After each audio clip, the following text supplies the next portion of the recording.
Kain tayo, guys.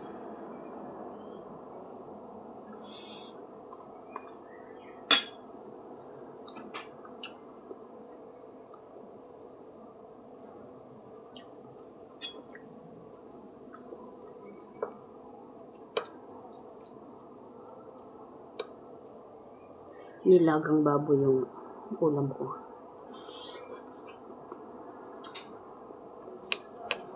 Ano?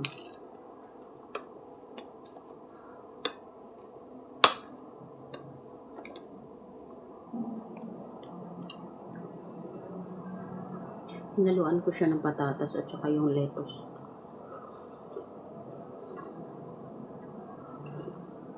Yung lettuce baga na pwedeng, ayan ba siya.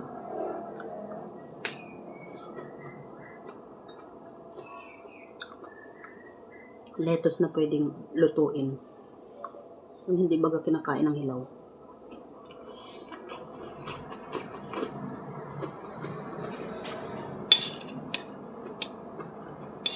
Tapos may sausawan ako dito patis.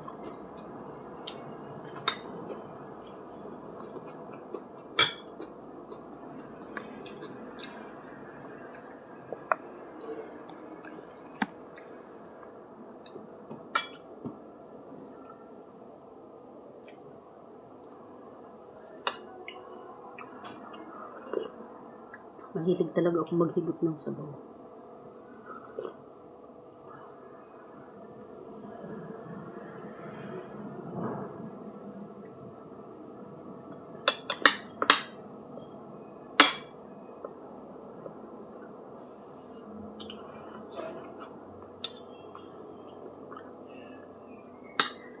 Next month ay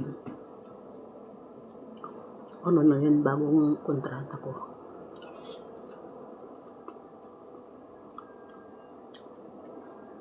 Tapos nag-usap na kami.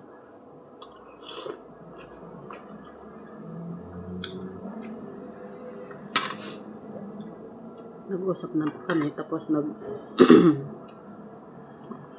na, nagkaayos na sa sahod. Tapos sa day off.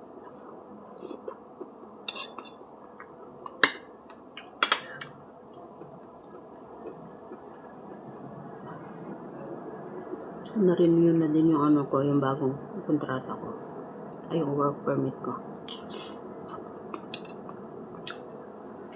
Pero yung kontrata ko na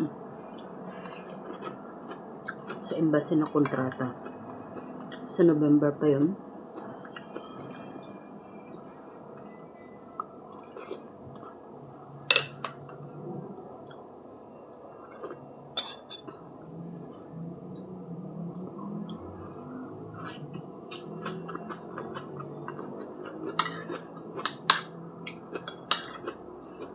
Tapos dati ako 2 linggo lang yung day off ko. Pero ngayon sa bagong kontrata, bawat linggo na day off. Kasi malalaki na kasi mga alaga ko.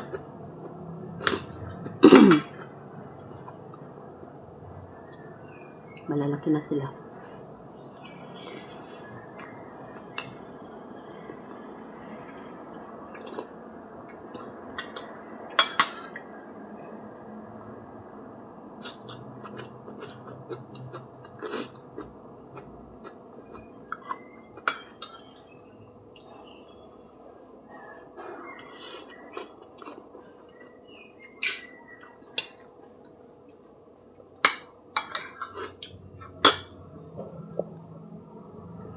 Bali yung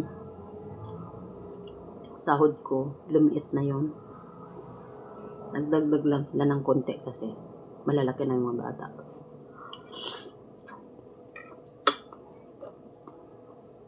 Tapos, maliit lang yung dagdag. Tapos nabawas pa yung 2 kong overtime na 2 linggo. So, malaki talaga yung yung nabawas sa sahod ko. Bali 10 taon na ako dito sa kanila. 10 taon pero yung sahod ay mas malalaki pa ang sahod ng mga bago.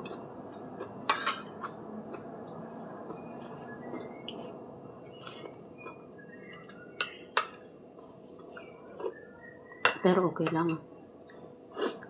Ano ko lang kasi makagraduate lang bagay yung mga anak ko. Ganyan. Dalawa kasi yung anak ko, tapos college na din yung panganay. Tapos yung ano ko, yung bunso ko ay grade 11 na. Ay, grade 12 na pala.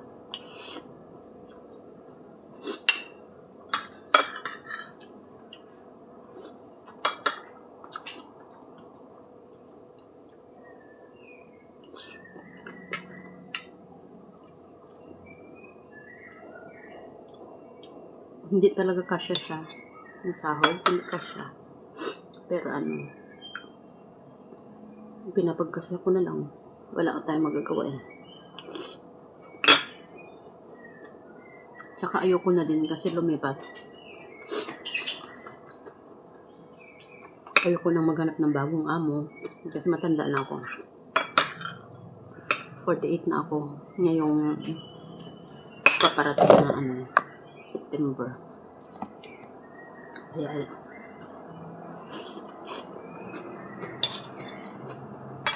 tis na lang.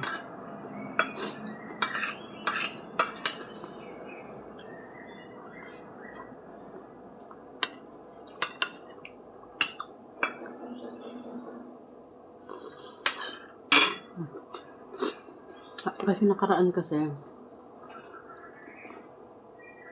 yung allowance ko dito para sa akin, yung bayad sa akin sa 2 linggo.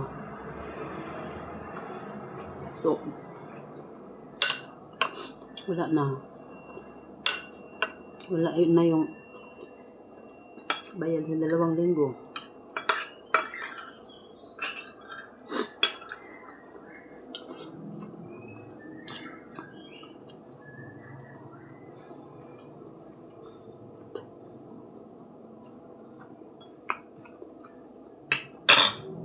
Kaya ang ginagawa ko pag magda-day off ako, hindi na ako nalayas ng malayo. Kasi pag nagsakay ako ng MRT o bus, kahit na malapit lang, ang nun, equivalent na yun ng isang equivalent na yun ng isang meal ko. Kaya yung aking lang, tekniko na lang sa pag day off ko. Dito na ako sa malapit. Meron din naman kasing mga tambayan dito sa malapit, tapos nilalakad ko lang. Yung iba, sumasakay sila pero ako hindi ko sinasakay. Bali, 15 minutes din baga na lakad yun. Pag nilakad ko, 15 minutes. Bali, ang pagitan nandito ay 3 bus stop.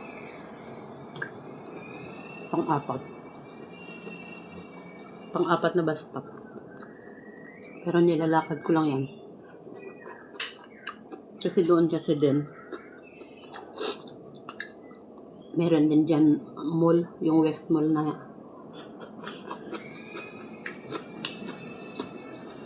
mall dito sa amin sa malapit. May mall dito sa kabila. Meron doon sa kabila. Pero mas malapit yung dito kaysa dyan.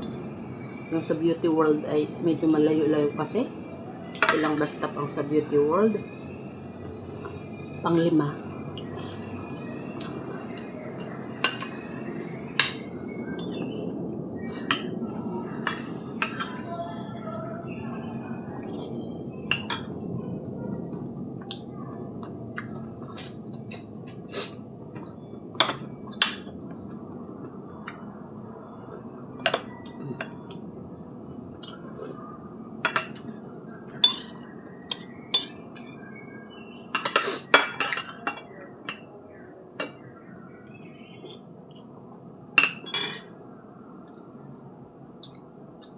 Kaya yung nabago niya ay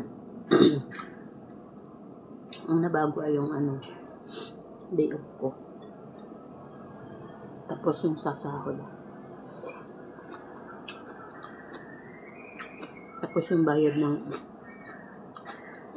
vacation leave ko. May kasi ako, may yearly na vacation leave. Ang binayaran lang yung tag 15 days. Mali, dalawang 15 days. 30 days. Yun ang binayaran. Tapos hindi binayaran ang ticket.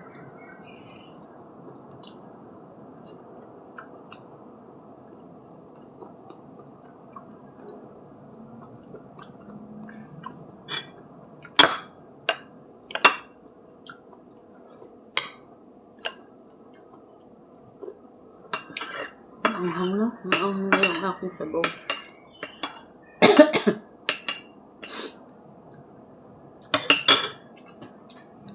Dagdag ako kanin.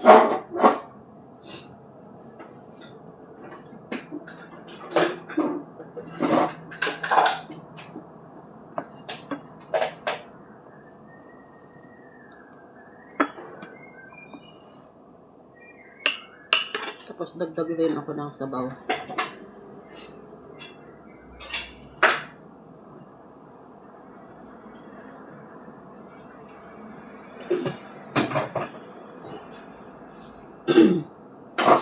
Ayan, ang dami kong sabaw. Puro sabaw. Hinalo ko sa kanin.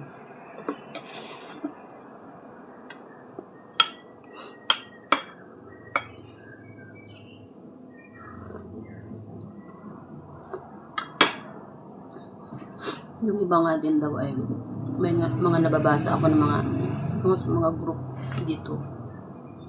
Ang iba nga daw hindi daw tinataasan ng sahod. Pero ang iba naman, mga generous ng mga amo.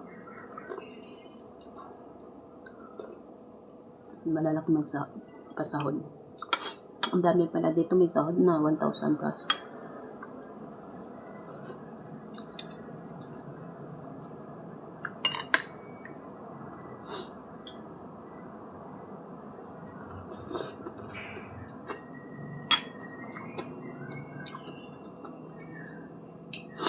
Okay lang yan. At least makasurvive tayo. Lalo pag sa atin din naman, sa Pinas naman, ang hirap, diba? Thank you guys.